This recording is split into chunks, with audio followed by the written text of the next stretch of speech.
Yang kedua, menjelaskan dalil Al-Quran dan hikmahnya. Dan yang ketiga, menumbuhkan sikap bijaksana dalam memandang hukum keluarga dan masyarakat. Dan baik anak-anak, sekarang kita masuk ke materi yang pertama, yaitu pengertian talak. Talak itu artinya putusnya ikatan perkawinan yang mana dilakukan oleh suami terhadap istrinya dengan lafaz tertentu yang sesuai dengan syariat Islam. Nah, dalam Islam, talak bukanlah sesuatu yang dianjurkan, melainkan talak ini merupakan jalan terakhir apabila di dalam rumah tangga tidak dapat dipertahankan lagi. Jika nanti dipertahankan cekcok yang terus berlanjut, berumah tangga yang tidak harmonis. Nah, dan juga talak ini terjadi ketika segala usaha yang telah dilakukan seperti dengan nasihat sudah, perdamaian sudah, mediasi tidak lagi mampu untuk mempertahankan rumah tangga, maka talak inilah jalan terakhirnya. Adapun dalil talak yaitu Quran surat At-Talaq ayat 1 yang artinya, wahai Nabi, apabila kamu menceraikan istri-istrimu, maka hendaklah kamu menceraikan mereka pada waktu mereka dapat menghadapi masa iddahnya, dan hitunglah masa iddah itu dengan benar. Jadi ketika suami ingin menceraikan istrinya, itu harus istrinya ini harus bisa, maksudnya dalam keadaan suci. Lalu Islam mengatur talak agar perceraian tidak dilakukan karena emosi. Misalnya suaminya lagi emosi, lagi marah sama istrinya, lalu dengan mudah, dengan gampangnya dia berkata, kamu saya talak. Jadi itu tidak boleh ya anak-anak. Nah, di dalam talak ini ada yang namanya masa iddah.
Jadi jika keduanya ingin bersama, maka mereka harus nikah baru lagi dengan mahar yang baru. Paham anak-anak? Paham. Selanjutnya kita masuk talak sunni, yaitu talak yang dilakukan sesuai dengan tuntunan syariat ketika istri dalam keadaan suci belum digauli ketika masa suci tersebut. Yang keempat itu ada namanya talak bid'i. Nah, talak bid'i ini kebalikan dari talak sunni. Kalau sunni itu kan istrinya dalam keadaan suci dan belum digauli pada masa suci tersebut. Kalau bid'i itu talak yang dilakukan dengan cara yang bertentangan dengan syariat Islam. Misalnya ketika istri sedang haid, sedang nifas, itu kan tidak boleh ditalak. Jadi mayoritas ulama menilai talak yang seperti ini berdosa, walaupun sebagian tetap menganggap talaknya jatuh. Nah, tadi talak sudah. Sekarang kita masuk ke materi kedua, yaitu khuluu. Seperti yang sudah dijelaskan tadi, khuluu itu adalah perceraian atas permintaan istri dengan memberikan tebusan kepada suami berupa pengembalian mahar. Jadi kalau khuluu ini berarti permintaan istri dengan syarat istri harus mengembalikan mahar apa yang sudah diberikan sama suaminya di awal.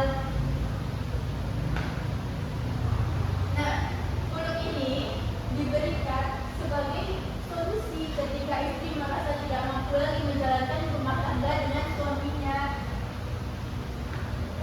Adapun dalil khuluu yaitu Quran surat Al-Baqarah ayat 229.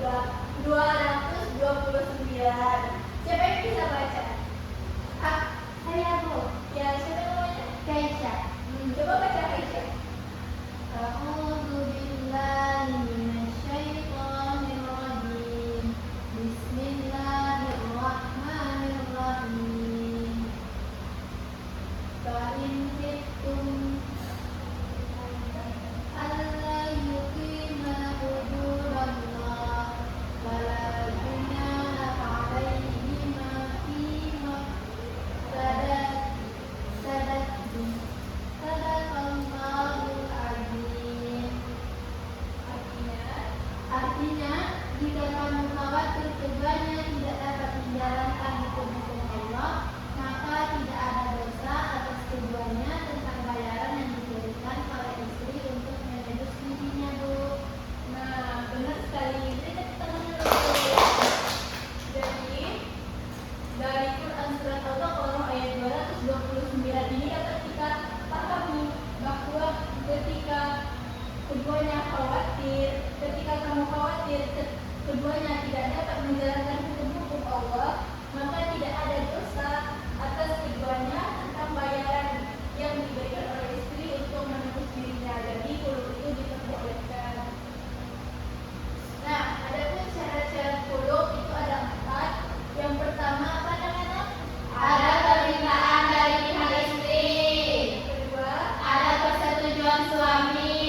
Jadi harus disetujui dulu ya sama suaminya. Besok kalau udah menikah, tapi semoga kita dijauhkan dari yang namanya talak dan khuluu. Harus ada persetujuan dari suami.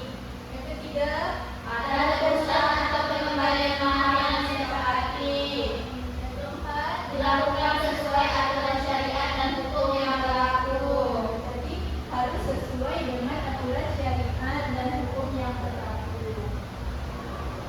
Nah, khuluu ini sebagaimana di dalam kisah pada zaman Rasulullah, yaitu kisah istri Sabit bin Qais, yang mana istri Sabit ini datang kepada Rasulullah dan berkata bahwa ia tidak membenci agama maupun akhlak suaminya, tetapi ia khawatir jika ia masih bersama Sabit, ia tidak dapat menjalankan kewajibannya sebagai seorang istri dengan baik. Maka ketika itu Rasulullah berkata, kembalikanlah mahar yang diberikan oleh Sabit dahulu pada pernikahannya, maka dikembalikanlah oleh istrinya Sabit ini.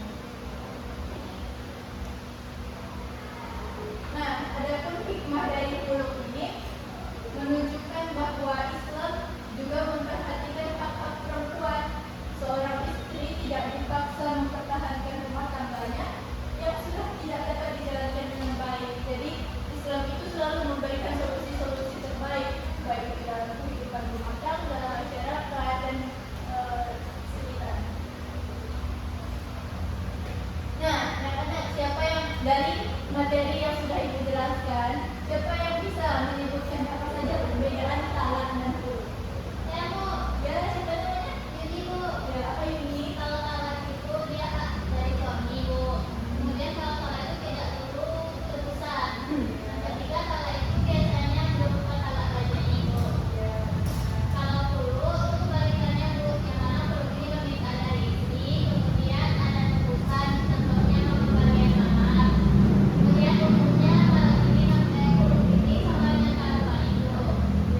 Astagfirullahaladzim. Siapa yang setuju poligami? Kita boleh nggak setuju, tapi gimana ya? Terhadap kan ini aturan dari syariat, tapi hakikatnya poligami itu sebenarnya itu membatasi. Karena apa? Karena pada zaman jahiliyah, orang-orang masyarakat Arab pada zaman jahiliyah itu dia mempunyai istri nggak cukup satu, ada yang 10, 20, 100, 200, banyaknya loh. Iya, emang banyak. Maka diaturlah syariat poligami ini untuk membatasi, bukan untuk menambah ya anak-anak. Tapi pada masyarakat Arab dahulu, istri bapaknya ini kan banyak nih. Ketika bapaknya meninggal, istrinya ini turun temurun ke anaknya, maksudnya dari istri bapaknya dan istri anaknya. Iya, gitu pada zaman jahiliyah dahulu. Makanya lah poligami pada zaman dahulu itu memang tidak memiliki batas. Makanya Islam datang untuk memulai poligami. Islam tidak datang untuk memulai poligami, tetapi membatasi praktik yang sudah terjadi pada masa jahiliyah tersebut. Yang mana dalil poligami ini yaitu Quran surat An-Nisa ayat 3, yang artinya, maka nikahilah perempuan yang kamu senangi 2, 3, atau 4, tetapi jika kamu khawatir tidak akan mampu berlaku adil, maka nikahilah seorang saja. Nah, ayat ini diperkuat dengan Quran surat An-Nisa ayat 129, dipertegas lagi, kamu tidak akan mampu berlaku adil di antara istri-istrimu meskipun kamu sangat ingin berbuat demikian. Jadi Allah sudah menegaskan di dalam Al-Quran, kamu tidak akan mampu berlaku adil. Walaupun kita maunya adil, tapi sudah ditegaskan kamu tidak akan mampu, kata Allah. Yang mana contohnya aja ketika di rumah mungkin, atau kita melihat tetangga kita, dia mempunyai anak 2 atau 3, pasti tidak akan mampu dia berlaku adil sama rata. Pasti ada nantinya tumpang tindih atau kesenjangan walaupun sedikit.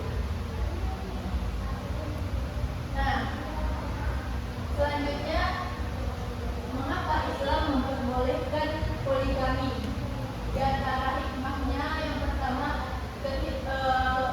perlindungan terhadap perempuan dan anak-anak yatim.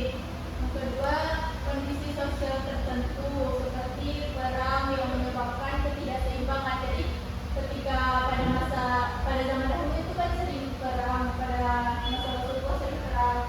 Jadi tidak seimbang untuk laki-laki dan perempuan. Lelakinya banyak mati syahid dan perempuannya itu banyak janda. Makanya terjadilah poligami. Dan yang ketiga yaitu solusi dalam keadaan tertentu dengan tetap menjaga keadilan. Nah, adapun syarat-syarat poligami, yang pertama apa anak-anak?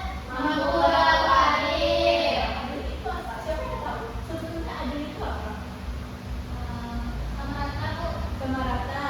Siapa lagi yang tahu? Tidak delikasi, Bu. Nah, benar. Ada lagi?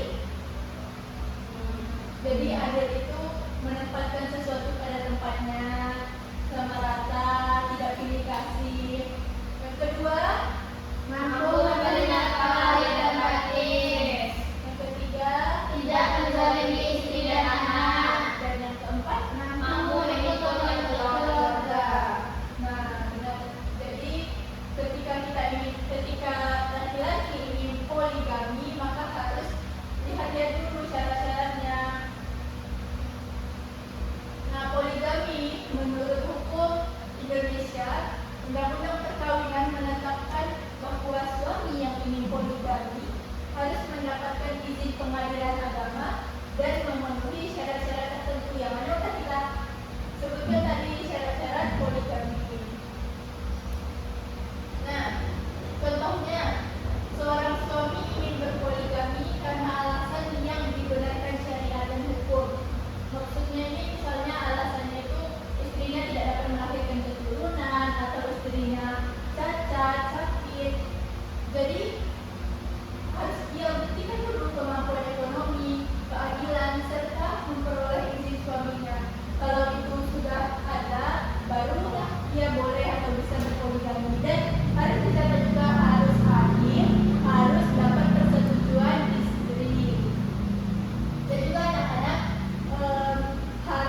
Dia kalau mau poligami tidak boleh menikahi saudara kandung istrinya, pokoknya saudara gitu.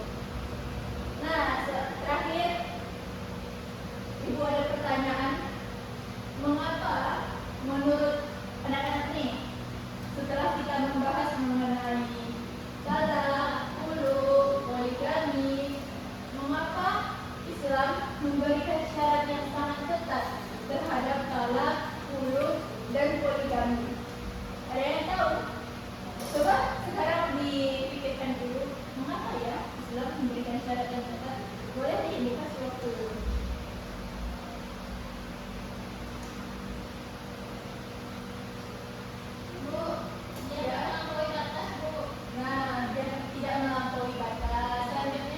Biar tidak menyimpang. Nah, benar. Ada lagi? Apa ya? Islam memberikan syarat yang sangat ketat. Islam itu mengatur setiap dari kita tidur sampai tidur lagi, semuanya diatur oleh Islam. Bu, mencegah kezaliman, Bu. Nah, benar sekali. Jadi Islam memberikan syarat yang ketat agar kita selalu berjalan sesuai dengan syariat Islam, sesuai dengan tuntunan Islam. Jadi dapat kita simpulkan dari materi kita pada siang hari ini, talak, khulu, dan poligami merupakan bagian dari syariat Islam yang bertujuan untuk apa? Menjaga keadilan dan kemaslahatan keluarga. Nah, Islam tidak menganjurkan perceraian dan tidak menjadikan poligami sebagai kewajiban, tetapi memberikan solusi untuk kondisi tertentu. Ingat, kalau ada adik atau teman kita yang laki-laki, kalau mau ada niat terlintas di kepalanya mau berpoligami, harus diingat-ingat dulu, harus adil, harus dapat izin dari istri pertama. Jadi harus sesuai dengan aturan syariat Islam. Terakhir, Rasulullah bersabda, sebaik-baik kalian adalah yang paling baik terhadap keluarganya, dan aku adalah orang yang paling baik terhadap keluargaku. Semoga kita menjadi pribadi yang